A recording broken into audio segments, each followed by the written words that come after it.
শহীদ শাহরিয়ার হাসান আলভির বাবা আমার ছেলে গত আগস্টের 4 তারিখ মিরপুর 10 নম্বরে গুলিবিদ্ধ হয়ে শহীদ হয়েছিলেন।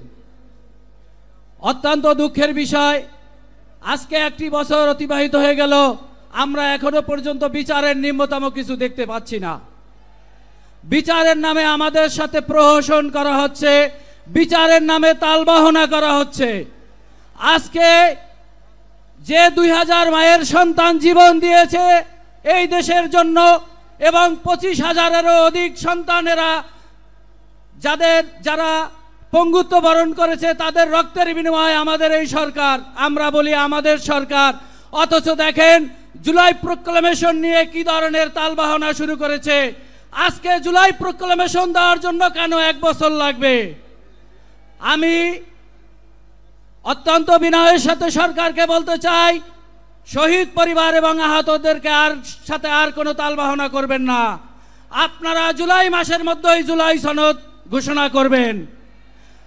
আর যে 2000 মায়ের সন্তান দেশের জন্য আজকে জীবন দিল, আপনারা তাদের বিচার দ্রুত তাদের বিচার করুন। বিচার নিয়ে আমাদের সাথে কোনো তালবাহনা করবেন না।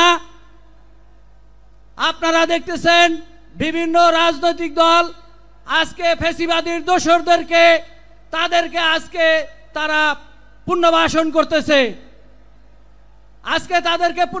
করতেছে, আমরা মামলা করেছি, পুলিশ এখনো আসামি গ্রেপ্তার করে না। হাসিনার আমলে যে পুলিশ নিয়োগপ্রাপ্ত ছিল, যারা চাকরিতে ছিল, তারা এখনো পর্যন্ত তারা চাকরি করতেছে। তারা কিভাবে আমাদের সেই হত্যাকারীদেরকে ধরবে? পুলিশকে যদি বলা হয় যে আপনারা আসামি ধরেন, বলতেছে তারা যাচ্ছি যাব, বিভিন্ন রকমের তালবাহনা করতেছে। আমি মনে করতেছি এগুলো সব সরকারের তালবাহনা এবং সরকারের অবহেলা। আজকে এতগুলো মায়ের সন্তানদের রক্তের উপরে আপনারা বসে আজকে আমি মনে করতেছি আপনারা শহীদ এবং আহত পরিবারের সাথে তালবাহনা করতেছেন।